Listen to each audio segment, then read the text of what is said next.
नमस्कार दोस्तों, मैं हूं लवकुश और आप सुन रहे हैं शांत और रहस्यमयी कहानियां जो आपको एक अलग दुनिया में ले जाएंगी। अगर आप रात में आराम से कहानी सुनते सुनते सोना चाहते हैं तो चैनल को जरूर सब्सक्राइब करें। अब शुरू करते हैं आज की कहानी। नैनीताल के पहाड़ों के बीच बसा एक शांत शहर था जहां चारों तरफ हरियाली, झीलें और घने जंगल थे।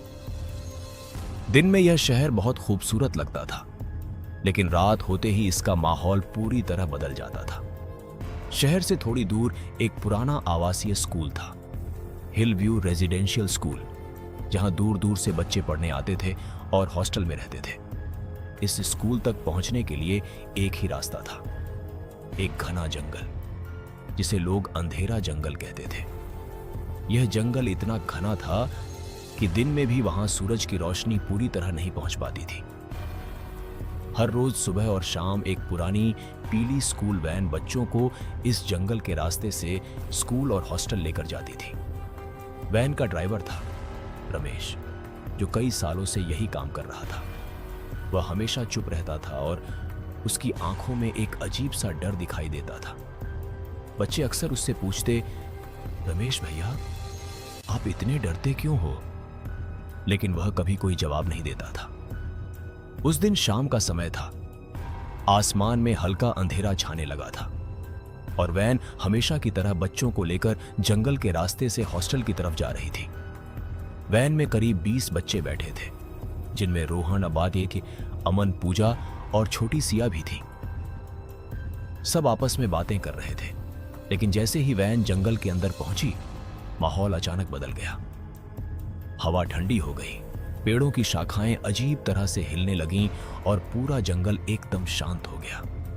इतना शांत कि बच्चों की सांसों की आवाज तक सुनाई देने लगी। तभी अचानक वैन के अंदर लगा पुराना रेडियो अपने आप चालू हो गया। उसमें से धीमी धीमी आवाज आने लगी, जैसे कोई रो रहा हो। बच्चे डर गए। ये आवाज कहां से आ रही है?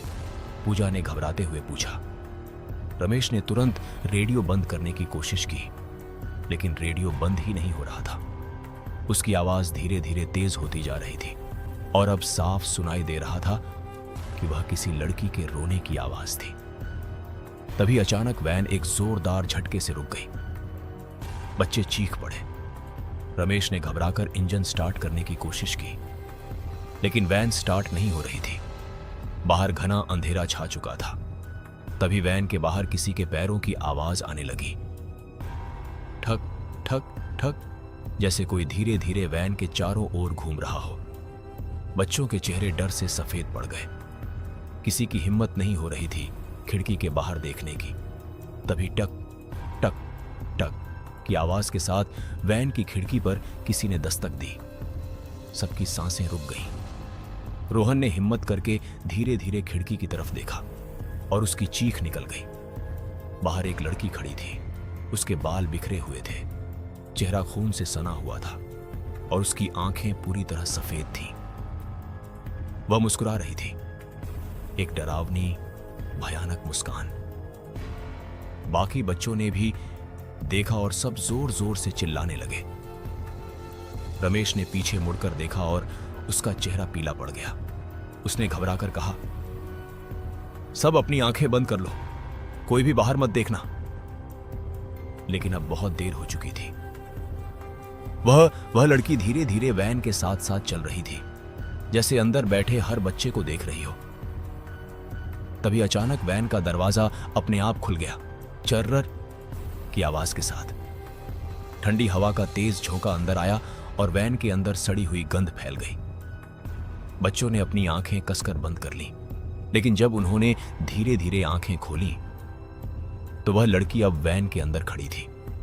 वह बहुत धीरे धीरे आगे बढ़ रही थी। उसके हर कदम के साथ वैन की लाइट टिमटिमा रही थी। सिया डर के मारे रोने लगी, मुझे घर जाना है। तभी वह लड़की सिया के सामने आकर रुक गई। उसने सिया की तरफ झुककर उसके कान में कुछ फुसफुसाया और अचानक सिया शांत हो गई। उसका रोना बंद हो गया। वह धीरे धीरे उठी और उस लड़की की तरफ बढ़ने लगी, जैसे किसी के वश में हो। बाकी बच्चे उसे रोकना चाहते थे, लेकिन उनके शरीर जैसे जकड़ गए थे। कोई हिल नहीं पा रहा था। तभी सिया अचानक बेहोश होकर गिर पड़ी। उसी पल वैन का इंजन अपने आप चालू हो गया, दरवाजा बंद हो गया और वह लड़की अचानक गायब हो गई। सब कुछ एकदम शांत हो गया, जैसे कुछ हुआ ही नहीं हो। रमेश ने बिना कुछ कहे वैन तेजी से हॉस्टल की तरफ दौड़ा दी। हॉस्टल पहुंचने के बाद सिया को तुरंत अस्पताल ले जाया गया। डॉक्टर ने कहा कि वह ठीक है, लेकिन वह बार बार एक ही बात दोहरा रही थी, वो मुझे बुला रही है, वो मुझे अपने साथ ले जाएगी। उस रात कोई भी बच्चा सो नहीं पाया। रोहन बार बार उस लड़की का चेहरा याद कर रहा था, लेकिन असली डर तो अगले दिन सामने आया, जब स्कूल के पुराने रिकॉर्ड में पता चला कि 5 साल पहले इसी स्कूल में एक लड़की पढ़ती थी जिसका नाम था सिया, और वह एक दिन इसी जंगल के रास्ते से हमेशा के लिए गायब हो गई थी। नैनीताल के उस हॉस्टल में अगली सुबह एक अजीब सा सन्नाटा था। आम दिनों की तरह बच्चों की हंसी मजाक की आवाजें नहीं आ रही थीं। हर बच्चा डरा हुआ था और पिछली रात की घटना उसके दिमाग में बार बार घूम रही थी। सिया अस्पताल में थी और उसकी हालत ठीक होने के बावजूद वह लगातार एक ही बात दोहरा रही थी, वो वापस आएगी, वो सबको ले जाएगी। रोहन, अमन और पूजा हॉस्टल के कमरे में बैठे थे, लेकिन किसी की हिम्मत नहीं हो रही थी कि वो अकेले कहीं जाए। तभी अमन ने धीमी आवाज में कहा, यार ये सब क्या था? वो लड़की सच में थी या हमने सपना देखा? रोहन ने सिर हिलाते हुए कहा, नहीं, यह सपना नहीं था, मैंने उसे साफ देखा था, उसकी आंखें, वो इंसान नहीं थी। तभी पूजा ने डरते हुए कहा, तुम लोगों ने ध्यान दिया, उसकी शक्ल सिया जैसी थी। यह सुनते ही कमरे में सन्नाटा छा गया। तीनों के दिल की धड़कन तेज हो गई। तभी दरवाजा अपने आप धीरे धीरे खुलने लगा। जर्रर। तीनों घबरा गए। रोहन ने हिम्मत करके दरवाजे की तरफ देखा, लेकिन बाहर कोई नहीं था।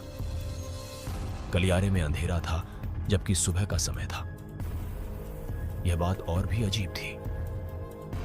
तभी अचानक गलियारे से किसी के चलने की आवाज आई, ठक ठक ठक, जैसे कोई धीरे धीरे उनकी तरफ आ रहा हो। पूजा डर के मारे रोने लगी।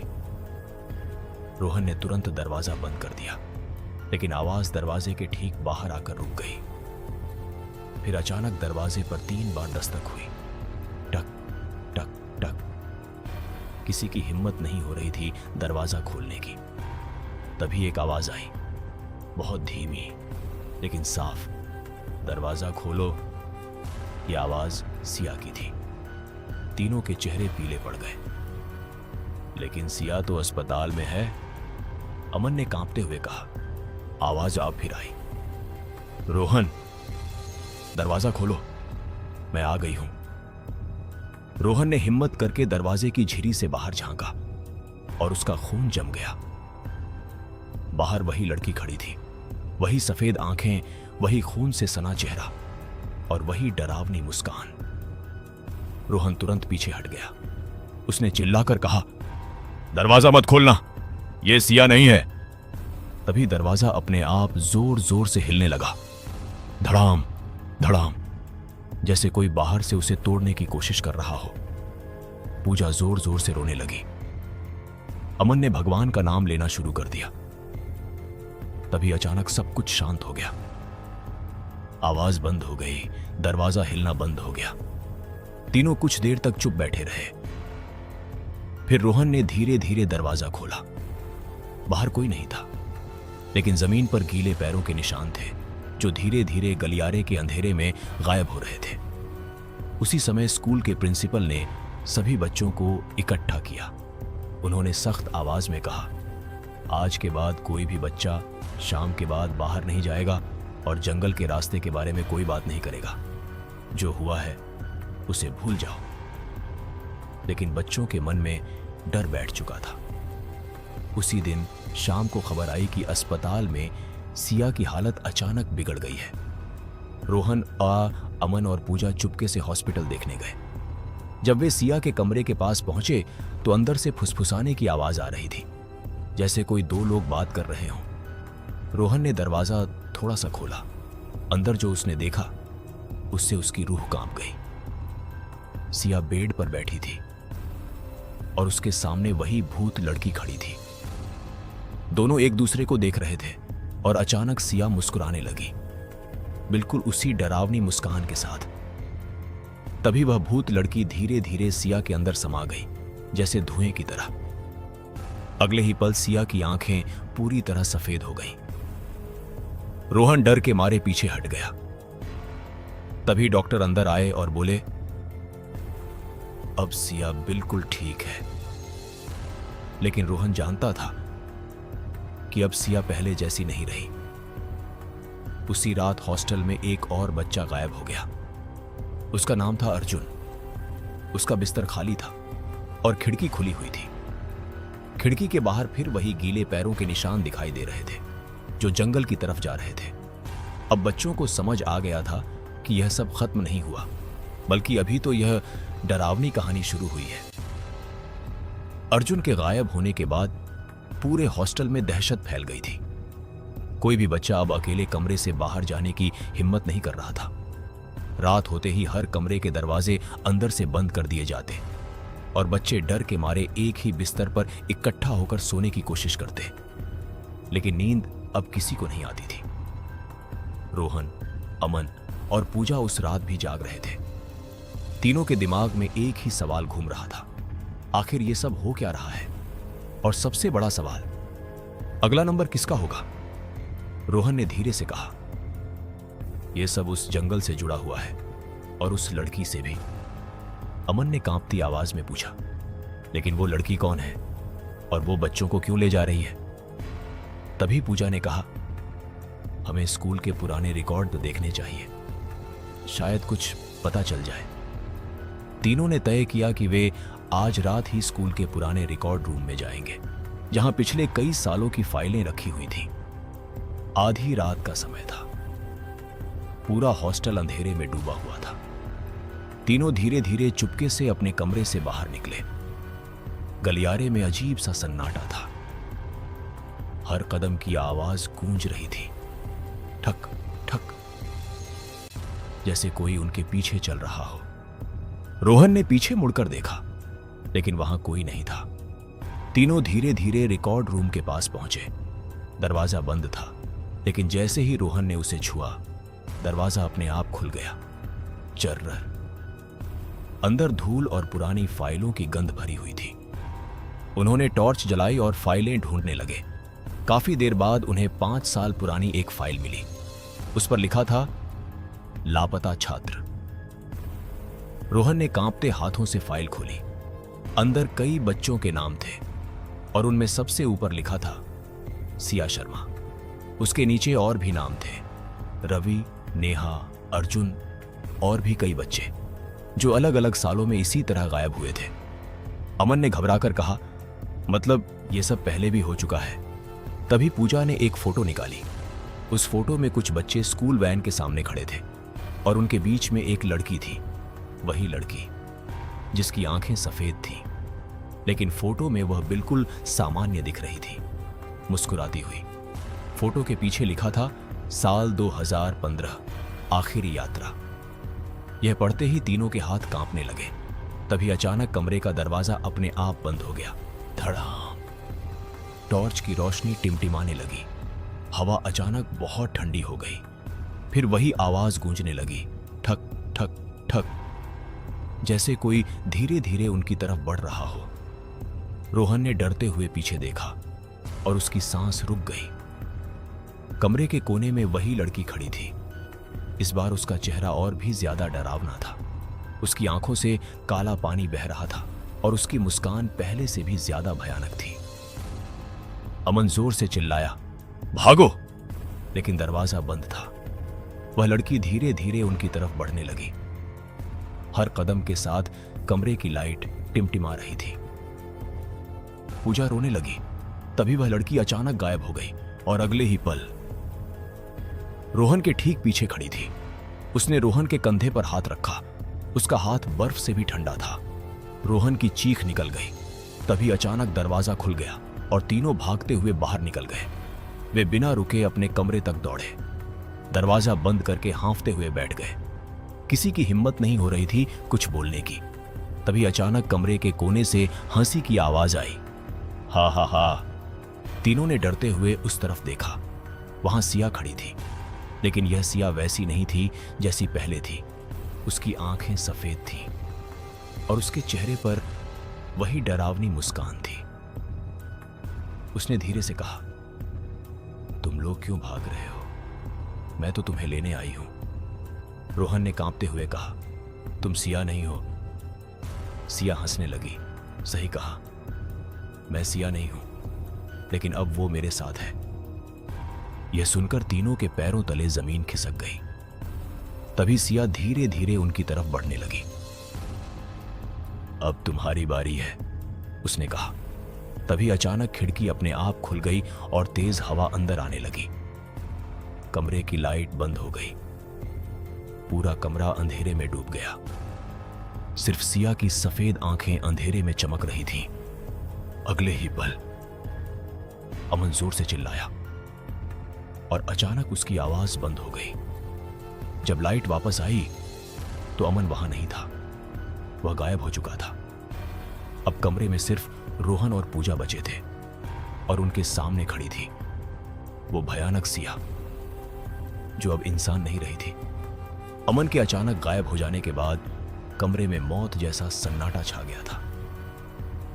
रोहन और पूजा के चेहरे पर डर साफ दिखाई दे रहा था। उनके सामने खड़ी सिया अब पूरी तरह बदल चुकी थी।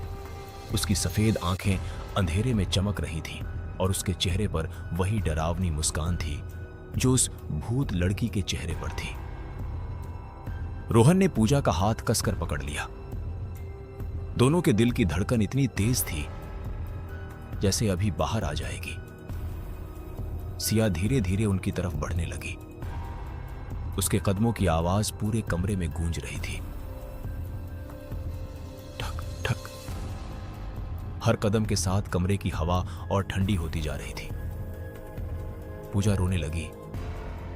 हमें छोड़ दो, हम कुछ नहीं करेंगे। लेकिन सिया हंसने लगी। अब बहुत देर हो चुकी है, तुम सबको आना ही होगा। तभी अचानक रोहन को कुछ याद आया। उसे रिकॉर्ड रूम में मिली फाइल और फोटो याद आई। उसने जोर से कहा, यह सब उस वैन से जुड़ा है, हमें उस वैन तक जाना होगा। पूजा ने हैरानी से उसकी तरफ देखा, लेकिन उसके पास और कोई रास्ता भी नहीं था। उसी पल खिड़की से तेज हवा का झोंका आया और कमरे की लाइट फिर से बंद हो गई। अंधेरे का फायदा उठाकर रोहन ने पूजा का हाथ पकड़ा और उसे लेकर कमरे से बाहर भाग गया। पीछे से सिया की डरावनी हंसी गूंज रही थी। भागो मत, तुम मुझसे बच नहीं सकते। दोनों बिना रुके हॉस्टल के बाहर तक दौड़े। रात का समय था। चारों तरफ घना अंधेरा और सन्नाटा था। दूर जंगल की तरफ से अजीब अजीब आवाजें आ रही थीं। लेकिन इस बार डर के बावजूद उन्होंने जंगल की तरफ जाने का फैसला किया, क्योंकि अब उन्हें समझ आ चुका था कि इस रहस्य का अंत वहीं होगा। दोनों धीरे धीरे जंगल के रास्ते पर बढ़ने लगे। हवा ठंडी थी और पेड़ अजीब तरह से हिल रहे थे। ऐसा लग रहा था जैसे पूरा जंगल उन्हें देख रहा हो। कुछ दूर चलने के बाद उन्हें वही पुरानी स्कूल वैन दिखाई दी जो बीच जंगल में खड़ी थी। लेकिन यह वही वैन नहीं लग रही थी जैसी दिन में होती थी। अब वह जंग लगी हुई थी। उसके शीशे टूटे हुए थे और उस पर अजीब अजीब खून के निशान बने हुए थे। रोहन और पूजा धीरे धीरे उसके पास पहुंचे। जैसे ही उन्होंने वैन का दरवाजा खोला, चर्रर की आवाज आई और अंदर से सड़ी हुई गंध का तेज झोंका बाहर आया। दोनों ने हिम्मत करके अंदर कदम रखा। अंदर का दृश्य देखकर उनके पैरों तले जमीन खिसक गई। वैन के अंदर सीटों पर खून के निशान थे और दीवारों पर बच्चों के हाथों के निशान बने हुए थे, जैसे किसी ने बाहर निकलने की बहुत कोशिश की हो। तभी अचानक वैन का दरवाजा अपने आप बंद हो गया। धड़ाम! दोनों घबरा गए। तभी वैन के अंदर की लाइट अपने आप जल गई और सामने ड्राइवर सीट पर कोई बैठा था। रोहन ने ध्यान से देखा और उसकी सांस रुक गई। वह रमेश था, लेकिन उसका चेहरा इंसानों जैसा नहीं था। उसकी आंखें पूरी तरह काली हो चुकी थीं और उसके चेहरे पर खून के निशान थे। वह धीरे धीरे पीछे मुड़ा और डरावनी आवाज में बोला, तुम लोग यहां क्यों आए हो? रोहन ने डरते हुए कहा, यह सब क्या है? यह लड़की कौन है? रमेश धीरे धीरे हंसने लगा। अब तुम सच जानना चाहते हो तो सुनो। उसने बताया कि 5 साल पहले यही वैन बच्चों को लेकर जा रही थी, जब जंगल के बीच एक लड़की अचानक सामने आ गई। उसे बचाने के चक्कर में वैन पलट गई। उस हादसे में कई बच्चे मर गए और वह लड़की भी, लेकिन उसकी आत्मा को शांति नहीं मिली। वह हर साल बच्चों को अपने साथ ले जाती है ताकि वह कभी अकेली न रहे। यह सुनकर पूजा कांपने लगी। तो क्या हम भी मर जाएंगे? उसने पूछा। रमेश ने धीरे से कहा, जो इस वैन में आता है वो कभी वापस नहीं जाता। तभी अचानक वैन के अंदर ठंडी हवा भर गई। पीछे से वही आवाज आई, तुम दोनों भी अब हमारे साथ रहोगे। रोहन और पूजा ने पीछे मुड़कर देखा। वहां वही भूत लड़की खड़ी थी और उसके साथ सिया और अमन भी खड़े थे।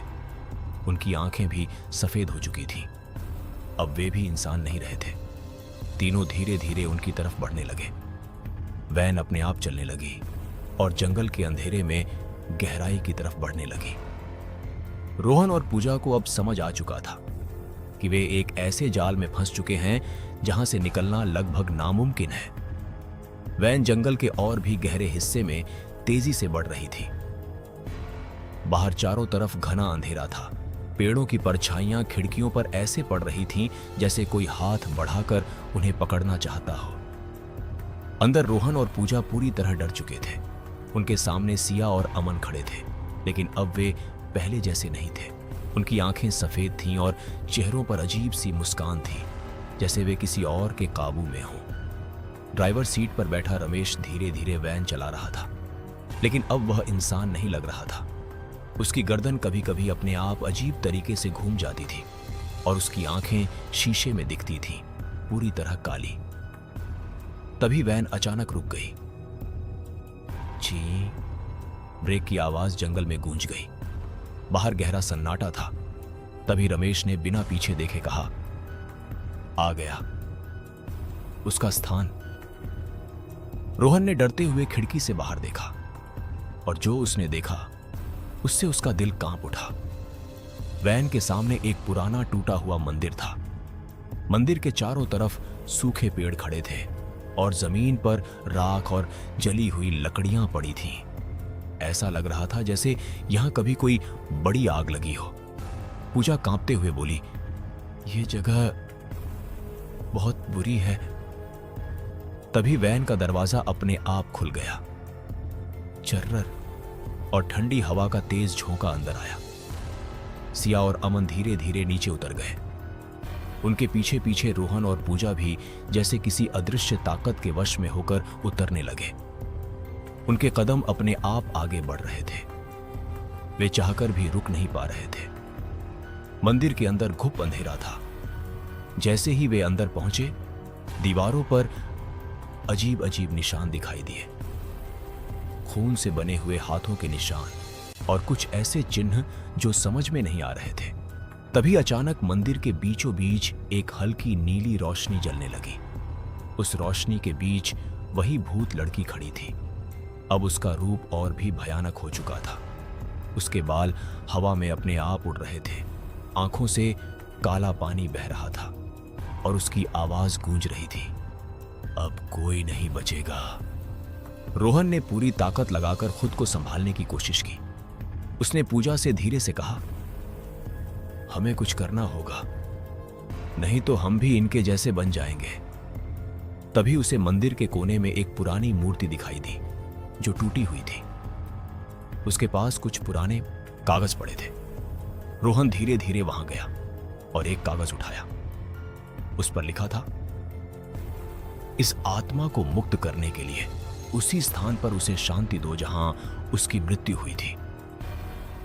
रोहन को समझ आ गया कि इस आत्मा को खत्म नहीं किया जा सकता, उसे मुक्त करना होगा। तभी अचानक वह भूत लड़की जोर से चीखी, तुम सच नहीं जान सकते। और उसने अपना हाथ हवा में उठाया। अचानक मंदिर के दरवाजे अपने आप बंद हो गए। चारों तरफ अंधेरा फैल गया। हवा तेज हो गई और चारों तरफ से आवाजें आने लगीं, जैसे बहुत सारे लोग एक साथ रो रहे हों। सिया और अमन अब पूरी तरह उस आत्मा के वश में आ चुके थे। वे धीरे धीरे रोहन और पूजा की तरफ बढ़ने लगे। पूजा डर के मारे चिल्लाने लगी। तभी रोहन ने उसका हाथ पकड़ा और कहा, डर मत, हमें उस जगह तक जाना होगा जहां ये मरी थी, तभी ये सब खत्म होगा। लेकिन तभी वह भूत लड़की उनके सामने आ गई। उसका चेहरा बिल्कुल पास था। उसने धीरे से कहा, तुम कहीं नहीं जाओगे। और अचानक रोहन हवा में उठ गया, जैसे किसी ने उसे पकड़ लिया हो। पूजा चीखने लगी। रोहन को सांस लेने में तकलीफ होने लगी। तभी अचानक उसे अपनी जेब में कुछ महसूस हुआ। उसने हाथ डालकर देखा। वह वही फोटो थी जो रिकॉर्ड रूम से मिली थी। उसने पूरी ताकत से वह फोटो उस भूत लड़की की तरफ फेंक दी। जैसे ही फोटो उसके पास पहुंची, वह अचानक चीख उठी। उसकी आवाज पूरे जंगल में गूंज गई। वह पीछे हट गई, जैसे उसे बहुत दर्द हो रहा हो। रोहन जमीन पर गिर पड़ा। उसने तुरंत पूजा का हाथ पकड़ा और कहा, यही उसका सच है, यही उसकी कमजोरी है। अब दोनों को समझ आ चुका था कि उस आत्मा को उसकी यादों से ही हराया जा सकता है।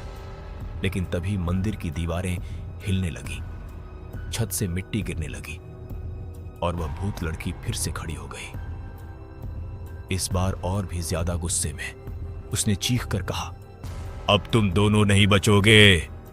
मंदिर की दीवारें जोर जोर से कांप रही थीं, जैसे किसी भी पल गिर जाएंगी। चारों तरफ धूल और राख उड़ने लगी थी। उस भयानक आत्मा की चीखें पूरे जंगल में गूंज रही थीं। रोहन और पूजा अब पूरी तरह समझ चुके थे कि यह सिर्फ डर की लड़ाई नहीं है, यह एक अधूरी आत्मा की कहानी है जिसे शांति चाहिए। लेकिन उसे शांति देना आसान नहीं था। वह आत्मा अब और भी ज्यादा गुस्से में थी।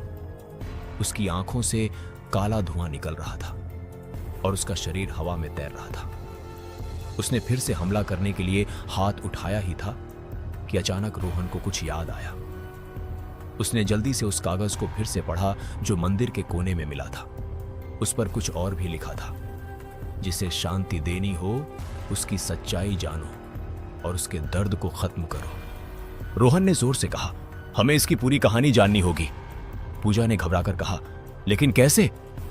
तभी अचानक मंदिर के अंदर की नीली रोशनी और तेज हो गई और उनके सामने एक अजीब सा दृश्य बनने लगा, जैसे कोई पुरानी घटना दोबारा दिखाई जा रही हो। उन्होंने देखा 5 साल पहले का वही दिन, वही स्कूल वैन, वही बच्चे और वही जंगल का रास्ता। उस दिन बारिश हो रही थी, वैन तेजी से जा रही थी। तभी अचानक सड़क पर एक लड़की दौड़ती हुई आई। वह बहुत डरी हुई थी, जैसे किसी से बचकर भाग रही हो। रमेश ने उसे बचाने की कोशिश की, लेकिन वैन फिसल गई और पलट गई। उस हादसे में कई बच्चे वहीं मर गए, लेकिन असली डर तो उसके बाद शुरू हुआ। वह लड़की जिसकी वजह से एक्सीडेंट हुआ था, वह मरी नहीं थी। वह उठी और धीरे धीरे मुस्कुराने लगी। उसकी आंखें सफेद हो गईं और उसने एक एक करके घायल बच्चों को अपने पास बुलाना शुरू किया। जो बच्चे उसकी आंखों में देखते, वे खुद ही उसके पास चले जाते और फिर हमेशा के लिए गायब हो जाते। रोहन और पूजा यह सब देखकर कांप उठे। तभी दृश्य बदल गया। अब उन्होंने देखा कि गांव के कुछ लोग उस लड़की को पकड़कर इसी मंदिर में लाए थे। वे कह रहे थे कि यह कोई साधारण लड़की नहीं है, यह एक भटकी हुई आत्मा है जो बच्चों की आत्माएं खींचती है। उन्होंने उसे इसी मंदिर में बंद कर दिया था, लेकिन उस दिन के हादसे ने उसे आजाद कर दिया। अब वह हर साल वापस आती है और बच्चों को अपने साथ ले जाती है। दृश्य अचानक खत्म हो गया। रोहन और पूजा फिर से उसी मंदिर में खड़े थे। अब उन्हें सब समझ आ चुका था। पूजा ने कांपते हुए कहा, मतलब ये कभी मरी ही नहीं, ये पहले से ही आत्मा थी। रोहन ने सिर हिलाया। हां, और इसे खत्म नहीं किया जा सकता, इसे वापस बंद करना होगा। तभी वह भूत लड़की फिर से उनके सामने प्रकट हुई। इस बार उसका रूप और भी भयानक था। उसने गुस्से में चीखते हुए कहा, तुमने मेरा सच देख लिया, अब तुम नहीं बचोगे। और अचानक उसने अपने हाथ फैलाए। सिया, अमन और बाकी गायब हुए बच्चों की परछाइयां उसके पीछे दिखाई देने लगी। वे सब अब उसकी कैद में थे। वे धीरे धीरे रोहन और पूजा की तरफ बढ़ने लगे। पूजा रोने लगी। अब हम क्या करें? रोहन ने जल्दी से चारों तरफ देखा। उसे मंदिर की जमीन पर एक पुराना गोल निशान दिखाई दिया, जैसे कोई मंत्र का चक्र हो।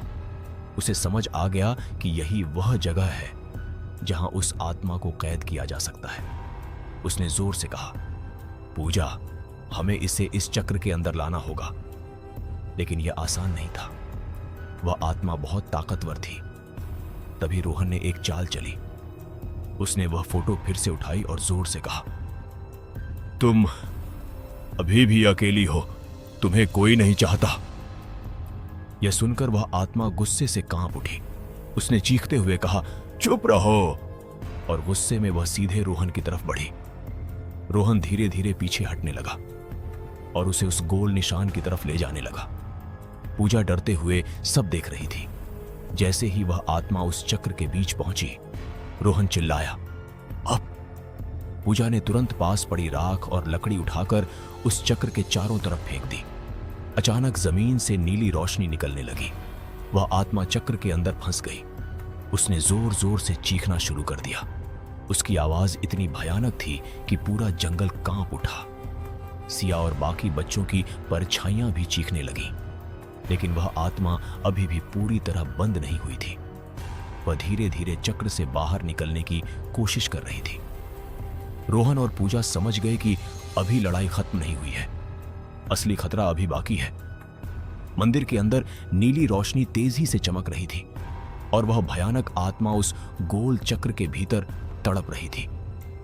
उसकी चीखें इतनी डरावनी थीं कि रोहन और पूजा के कान सुन्न हो गए थे।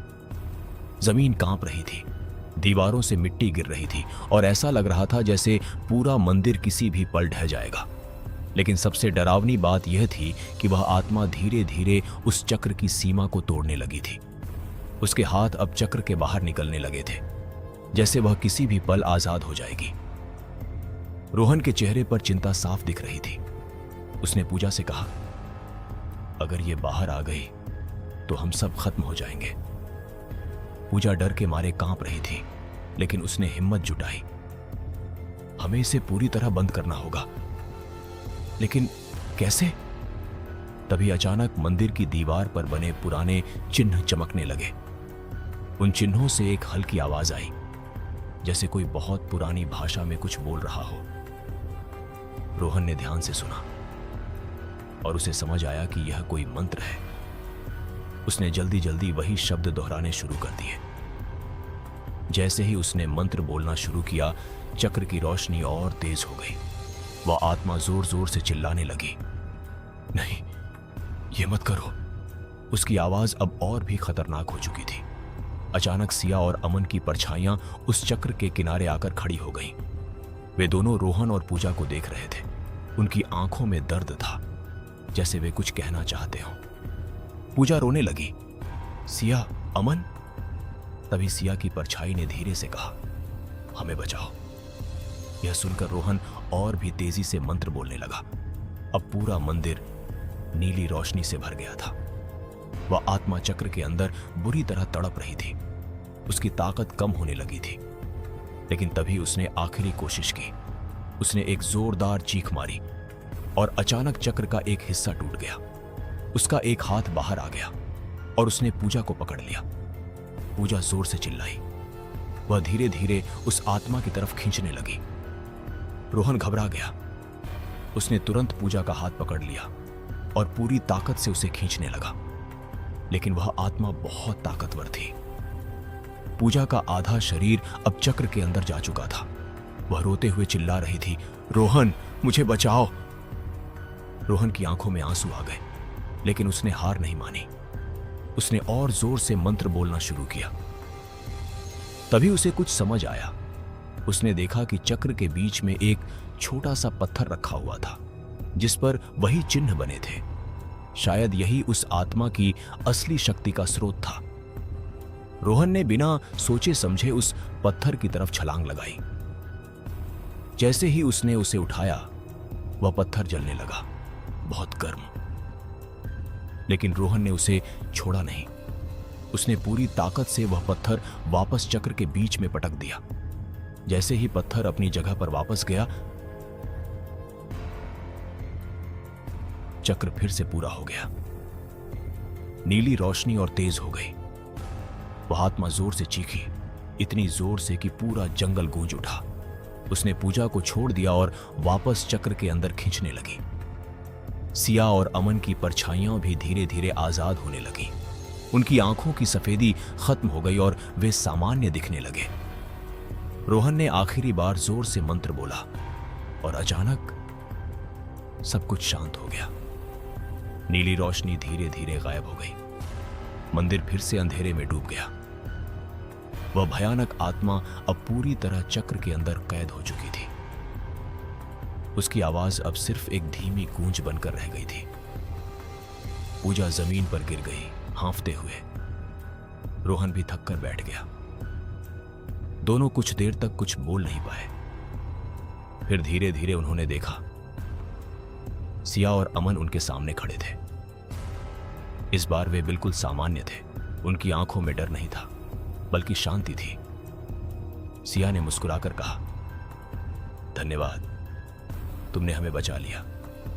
और धीरे धीरे उनकी परछाइयां हवा में घुलने लगी। कुछ ही पलों में वे पूरी तरह गायब हो गए। रोहन और पूजा समझ गए कि अब वे मुक्त हो चुके हैं। लेकिन तभी अचानक जमीन फिर से कांपी और चक्र के अंदर से एक धीमी हंसी सुनाई दी। हा हा हा। दोनों के चेहरे फिर से डर से भर गए।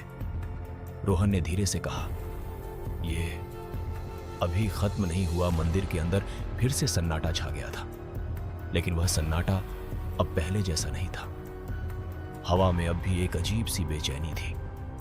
रोहन और पूजा थक चुके थे, लेकिन उनके दिल में डर भी जिंदा था। चक्र के अंदर से आई वह धीमी हंसी उनके कानों में गूंज रही थी। हा हा हा।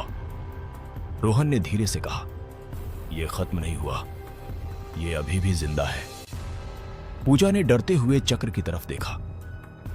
अब वहां कोई रोशनी नहीं थी, लेकिन जमीन के नीचे कुछ हलचल हो रही थी, जैसे कोई अंदर से बाहर आने की कोशिश कर रहा हो।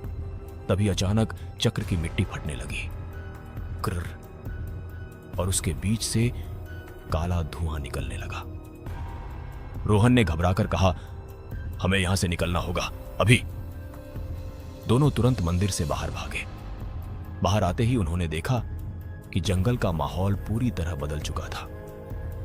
पेड़ तेजी से हिल रहे थे, हवा में अजीब सी आवाजें गूंज रही थीं और चारों तरफ अंधेरा और गहरा हो चुका था। दूर वही पुरानी स्कूल वैन खड़ी थी, लेकिन इस बार वह खुद ब खुद चालू हो गई। उसकी हेडलाइट अपने आप जल गई और इंजन की आवाज गूंजने लगी। घर्र। वैन का दरवाजा धीरे धीरे खुला, जैसे वह उन्हें बुला रही हो। पूजा कांपते हुए बोली, ये हमें फिर अंदर बुला रही है। रोहन ने दांत भींचकर कहा, यह आखिरी जाल है, अगर हम इसमें फंसे तो कभी नहीं बचेंगे। तभी पीछे से एक जोरदार चीख सुनाई दी। दोनों ने पीछे मुड़कर देखा। मंदिर पूरी तरह टूटने लगा था और उसके अंदर से वही भयानक आत्मा बाहर निकल रही थी। लेकिन इस बार उसका रूप पहले से भी ज्यादा डरावना था। उसका शरीर अब धुएं से बना हुआ था, आंखें आग की तरह जल रही थीं। और उसकी आवाज गूंज रही थी, तुम मुझे रोक नहीं सकते, मैं वापस आ चुकी हूं। रोहन और पूजा के पास अब भागने के अलावा कोई रास्ता नहीं था। वे तेजी से वैन की तरफ दौड़े। पीछे से वह आत्मा हवा में उड़ती हुई उनकी तरफ बढ़ रही थी। उसकी चीखें पूरे जंगल में गूंज रही थीं। जैसे ही दोनों वैन के पास पहुंचे, दरवाजा अपने आप खुल गया। इस बार उन्होंने सोचे बिना अंदर छलांग लगा दी। जैसे ही वे अंदर गए, दरवाजा जोर से बंद हो गया। धड़ाम। वैन अपने आप तेजी से आगे बढ़ने लगी। अंदर अंधेरा था। फिर अचानक लाइट जल गई और जो उन्होंने देखा उससे उनके होश उड़ गए। वैन के अंदर सीटों पर बहुत सारे बच्चे बैठे थे, लेकिन वे सब चुप थे। उनकी आंखें सफेद थीं और वे एक साथ रोहन और पूजा को देख रहे थे। ये वही बच्चे थे जो सालों से गायब हो रहे थे। पूजा डर के मारे रोने लगी। तभी ड्राइवर सीट पर बैठा रमेश धीरे धीरे पीछे मुड़ा। इस बार उसका चेहरा और भी भयानक था। उसने कहा, अब तुम भी हमारे साथ रहोगे। तभी अचानक वैन के अंदर ठंडी हवा भर गई। पीछे की सीट पर वही आत्मा प्रकट हो गई। उसने हंसते हुए कहा, अब कोई नहीं बचेगा। रोहन समझ गया कि अगर उन्होंने अभी कुछ नहीं किया तो सब खत्म हो जाएगा। तभी उसे याद आया, वह चक्र, वह पत्थर और वह मंत्र। उसने तुरंत जोर से मंत्र बोलना शुरू कर दिया। पूजा ने भी हिम्मत जुटाई और उसका साथ देने लगी। जैसे जैसे वे मंत्र बोल रहे थे, वैन के अंदर सीम अजीब सी रोशनी फैलने लगी। बच्चों की परछाइयां कांपने लगी। वह आत्मा गुस्से में चिल्लाने लगी, चुप हो जाओ। लेकिन अब बहुत देर हो चुकी थी। वैन अचानक रुक गई। जोरदार झटका लगा। बाहर सुबह की हल्की रोशनी दिखाई देने लगी, जैसे रात खत्म हो रही हो। रोहन और पूजा ने आखिरी बार जोर से मंत्र बोला और अचानक एक तेज चमक हुई। कुछ पल के लिए सब कुछ सफेद हो गया। जब रोशनी कम हुई तो वैन बिल्कुल शांत खड़ी थी। अंदर अब कोई नहीं था, न वह आत्मा, न वे बच्चे, न रमेश। सब कुछ गायब हो चुका था। सिर्फ रोहन और पूजा बचे थे। वे धीरे धीरे वैन से बाहर उतरे। बाहर वही जंगल था, लेकिन अब वह शांत था। सूरज की रोशनी पेड़ों के बीच से आ रही थी, जैसे कुछ हुआ ही नहीं हो। कुछ देर बाद स्कूल के लोग उन्हें ढूंढते हुए वहां पहुंचे। रोहन और पूजा को सुरक्षित देखकर सब हैरान रह गए। उन्होंने पूरी कहानी बताई, लेकिन किसी ने उन पर यकीन नहीं किया। कुछ दिनों बाद सब कुछ सामान्य हो गया। स्कूल फिर से खुल गया, लेकिन एक चीज आज भी नहीं बदली। जंगल का वह रास्ता अब भी हर शाम उस रास्ते पर कभी कभी एक पुरानी स्कूल वैन दिखाई देती है, जिसके अंदर बच्चे बैठे होते हैं, चुपचाप, सफेद आंखों के साथ। और जो भी उस वैन में बैठता है वह कभी वापस नहीं आता। और कहते हैं कभी कभी उस वैन की खिड़की से एक लड़की बाहर झांकती है, मुस्कुराते हुए। किसी नए बच्चे का इंतजार करते हुए कुछ हफ्ते बीत चुके थे। स्कूल फिर से पहले जैसा दिखने लगा था। बच्चे फिर से क्लास में पढ़ाई कर रहे थे, खेल रहे थे, हंस रहे थे, लेकिन अंदर ही अंदर डर अभी भी जिंदा था। रोहन और पूजा अब पहले जैसे नहीं रहे थे। उनके चेहरे पर हमेशा एक अजीब सा सन्नाटा रहता था। वे जानते थे कि जो कुछ हुआ वह खत्म नहीं हुआ है। एक रात हॉस्टल के कमरे में रोहन सो नहीं पा रहा था। बाहर हल्की हवा चल रही थी और खिड़की के शीशे धीरे धीरे हिल रहे थे। तभी अचानक उसे वही आवाज सुनाई दी, ठक ठक ठक। उसका दिल तेजी से धड़कने लगा। उसने धीरे से खिड़की की तरफ देखा और उसकी सांस रुक गई। खिड़की के बाहर वही स्कूल वैन खड़ी थी, वही पुरानी, जंग लगी हुई, और उसकी हेडलाइट अपने आप जल रही थी। रोहन के माथे पर पसीना आ गया। उसने तुरंत पूजा को जगाया। उठ। वो वापस आ गई। पूजा ने घबराकर खिड़की की तरफ देखा और उसके चेहरे का रंग उड़ गया। वैन के अंदर कोई बैठा था, कोई जो धीरे धीरे उनकी तरफ देख रहा था। तभी वैन का दरवाजा अपने आप खुला और अंदर से वही ठंडी हवा का झोंका आया। दोनों समझ गए ये फिर से शुरू हो चुका है। अगली सुबह स्कूल में एक नई खबर फैली। एक नया बच्चा हॉस्टल में आया है। उसका नाम था कर्ण। वह बहुत शांत था, किसी से ज्यादा बात नहीं करता था। उसकी आंखों में एक अजीब सी चमक थी। रोहन ने उसे देखते ही कुछ अजीब महसूस किया, जैसे वह उसे पहले से जानता हो। दिन भर सब कुछ सामान्य रहा, लेकिन रात होते ही फिर वही अजीब घटनाएं शुरू हो गईं। कर्ण अपने कमरे में अकेला बैठा था। वह खिड़की के बाहर देख रहा था और धीरे धीरे मुस्कुरा रहा था। बाहर वही वैन खड़ी थी और इस बार कर्ण खुद उठकर उसके पास चला गया। किसी ने उसे रोका नहीं, क्योंकि किसी को पता ही नहीं चला। अगले दिन सुबह कर्ण गायब था। उसका बिस्तर खाली था और खिड़की खुली हुई थी। रोहन और पूजा समझ गए कि यह वही खेल है जो फिर से शुरू हो चुका है। उन्होंने तय किया कि इस बार वे इसे पूरी तरह खत्म करेंगे। वे फिर से उस जंगल की तरफ गए, लेकिन इस बार जंगल पहले जैसा नहीं था। पेड़ और भी ज्यादा डरावने लग रहे थे और हवा में अजीब सी फुसफुसाहट थी। वापस आ जाओ, जैसे कोई उन्हें बुला रहा हो। कुछ दूर जाने के बाद उन्हें फिर वही वैन दिखाई दी, लेकिन इस बार वह और भी ज्यादा डरावनी लग रही थी। उसके शीशों पर खून के निशान थे और अंदर से बच्चों के रोने की आवाज आ रही थी। रोहन ने हिम्मत करके दरवाजा खोला। अंदर जो उसने देखा, उससे उसका दिल बैठ गया। अंदर अब पहले से भी ज्यादा बच्चे थे और उनमें कर्ण भी बैठा था। उसकी आंखें सफेद थीं और वह धीरे धीरे मुस्कुरा रहा था। तभी पीछे से वही आवाज आई, आई नेका दे, तुम फिर